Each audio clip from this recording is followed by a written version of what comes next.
kasalukuyan kalagayan ng bayan.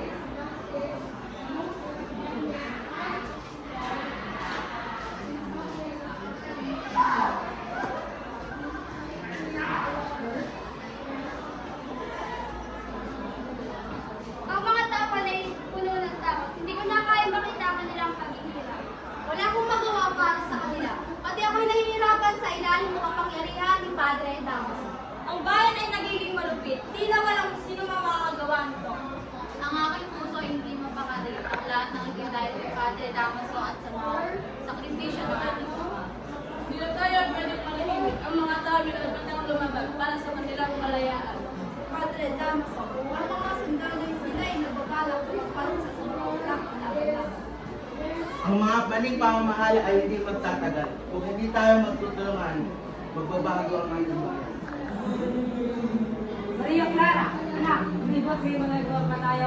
Kailangan natin ang tulungan. Walang magbabago. Ako pa rin ang may kontrol sa San Diego. Hindi, walang kung sino man ang makakaban sa aking kapangyarihan.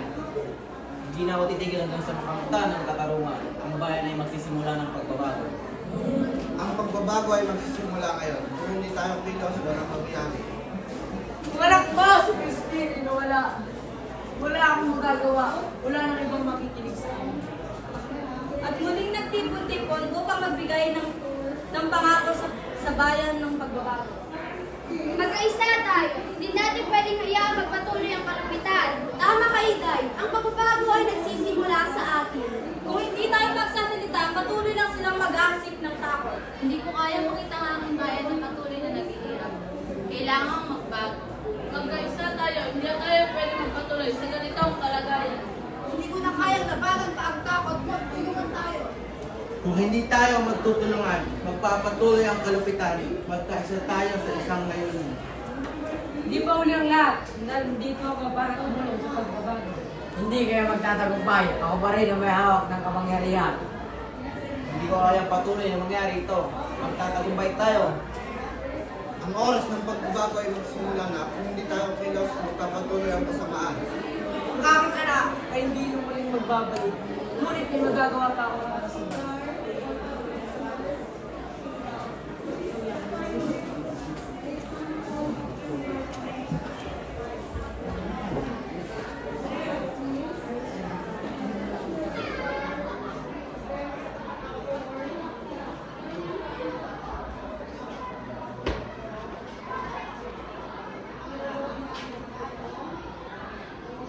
Maria Clara, utang na loob, huwag niyo akong patahimikin. Buong buhay ko, palagi niyo ako sinasabihan tumahimik, sumunod, makinig. Paulit-ulit niyo akong sinasabihan ng gano'n. Paulit-ulit niyo ako tinatanggalan ng boses na ano sa pipila mo. Maria Clara, Alfonso Arenas. Ako po ay nagsasabi lamang ng aking nararamdaman at walang ibig sabihin na ako'y lumalapit o gumagawa ng ibang na may masamang layunin. Kung ang layunin ay magpakasal kay Maria Clara, hindi ako lumalapit gumagawa ng ibang ay nakataon na magkasama kaming dalawa. Alfonso Arenas. Ako si Iday, ang kaibigan ni Maria Clara. Oh, bakit ba ako nagmamahal ng isang tulad ni Elias? Hindi ko alam kung paano ko siya naiintindihan. Ngunit, hindi ko siya kaya kalimutan. Sa kanyang mga mata ay may isang kakaibang liwanag. Isang liwanag na puno ng kalungkutan at pag-asa. Bawat galak-gulat ng kanyang mga mata ay puno ng takot at pag-anasa sa isang masulat. Subalit, paano ko ba siya susundan? Ang landas na tinatahak ni Elias ay hindi para sa mga katulad. At ako'y hindi karapat-dapat na mapasa kanya. Iday. Ako si Alfonso. Maria Clara, kung ako'y magmamahal, walang masakit sa akin kundi ang magmahal ng isang katulad nung hindi ko makamtan. Bakit nga ba ako naghihintay? Bakit hindi ko matanggap na ikaw ay para sa iba? Ayokong makita kang masaya sa kanyang busy. Albino. si Crispy, ang bunsong anak ni Sisa. Inay! Inay! Bakit po ako pinaparusahan? Hindi ko po kinuha ang salapi. Hindi ko po sinadyang masaktan ang kahit sino. Pero bakit po ako pinapaluhod?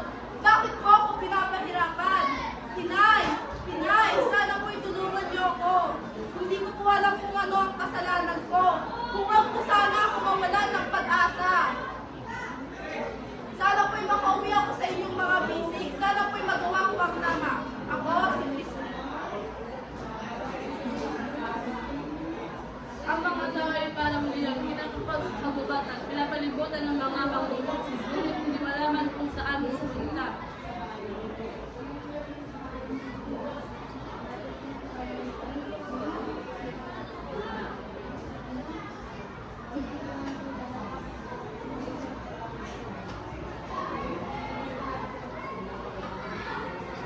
Ngunit ang masakit, ang mga liyan ay nasasaktan. Sisirayan ang kanilang kalayaan sa lakasan.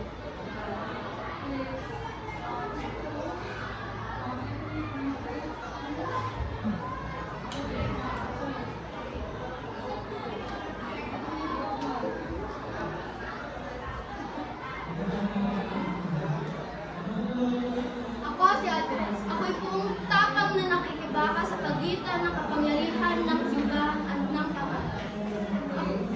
Isang laban na tila walang katapusan. Noong una kong nasilayan sa Ibarra.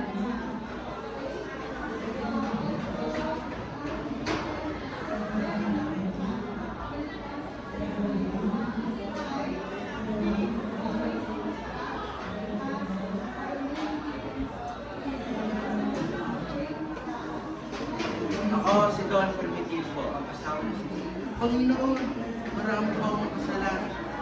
Wala po akong pagmamahal sa aking kapwa. Panginoon, patawarin niyo po ako sa aking mga kasalanan. Magbabago po ako, Panginoon. Panginoon, pagpapalit sa mga kasalanan. Wala po akong karapatan para pagsalitaan sila ng ganun. Wala ko sa hindi po ako kataas-taasan, Panginoon. Bigyan niyo po ako ng kabaitan sa ugali, Panginoon.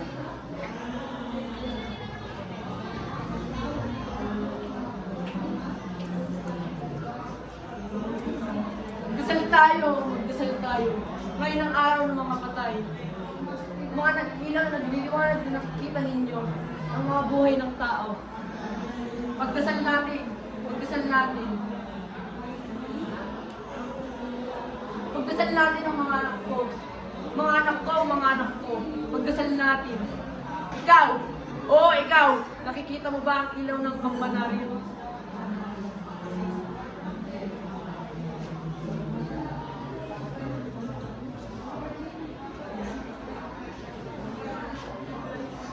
Sa panahon ng mga Kastila, kami tinutokso at tinatapakan at hindi kami binibigyan ng karapatang mamuhay ng tahimik. Ang mga mahirap ay pinapalupig at pinipiga, samantalang ang mga nakataas ay walang habas na humugol ng yaman.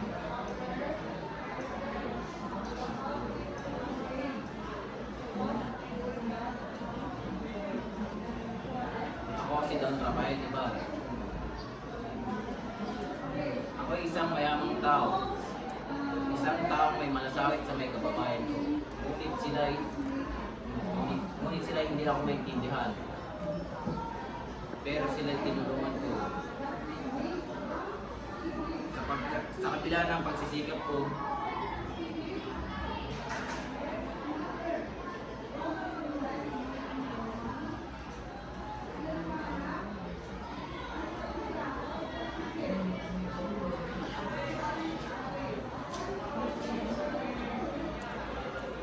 Ako si Padre Damas.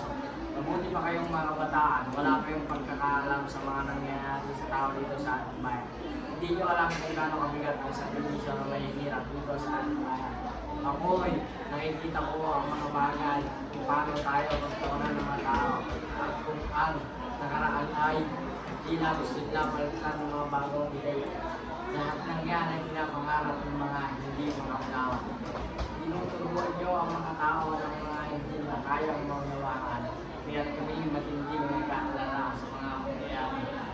At ang mga hindi marunong magpatawad ay tiyak na magbabalik mo sa kasamahan.